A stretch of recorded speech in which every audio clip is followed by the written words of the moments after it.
নমস্কার বন্ধুরা। জানো তো, কর্তামশাই যখনই বাজারে যান ব্যাগ ভর্তি আর কিছু নিক না নিক পালং শাক ঠিক ৩-৪ নিয়ে আসবে। আর আমি ভেবে পাই না কি করব। পালং শাকের চচ্চড়ি, পালং শাকে পালং পানির, পালং শাক দিয়ে মাছ সবই করি। এবারে আজ বানিয়ে ফেললাম পালং ভর্তা। আমি জানি তোমরা জানো, তাও আমার রেসিপিটা প্রথমে শুকনো লঙ্কা, বেশ কিছুটা শুকনো লঙ্কা নিয়ে ভেজে রাখলাম। তারপর দিয়ে দিলাম ওই তেলের মধ্যেই কালো জিরে ফোড়ন আর বেশ খানিকটা পেঁয়াজ কুচিয়ে নিয়ে দিয়ে দিলাম।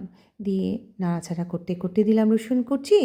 আর এগুলো শীতকালে খেতে বেশ ভালোই লাগে বন্ধুরা, তাই না? আর তারপরে পালং শাকগুলো বয়েল করে রেখেছিলাম, ওইগুলো আধ বাটা করে তার সঙ্গে কিন্তু কাঁচা লঙ্কা দিয়েছি 4টে, পেস্ট করেছি, করে ওটা দিয়ে দিলাম। দিয়ে এবার নাড়াচাড়া করতে লাগলাম, কারণ ঝাল ঝাল না হলে কি জমবেই ঠান্ডার মধ্যে। এবার পরিমাণ মতো নুন দিলাম। তারপরেতে নাড়াচাড়া করতে করতে শুকনো হতে হতে আমি দিলাম একটু সামান্য মিষ্টি।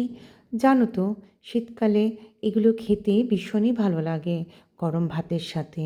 বাটা এরকম ভর্তা আর চিনি একটু পালং শাকে না দিলে ভালো লাগে না, তাই একটু মিষ্টি দিলাম।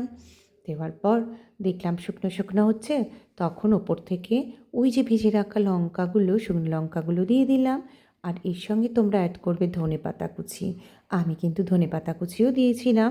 আর দিয়েছিলাম সর্ষের তেল খেতে দেওয়ার সময়, যাতে ঝাঁঝটা লাগে আর নাক দিয়ে চোখ দিয়ে জল পড়ে। কেমন লাগলো রেসিপিটা?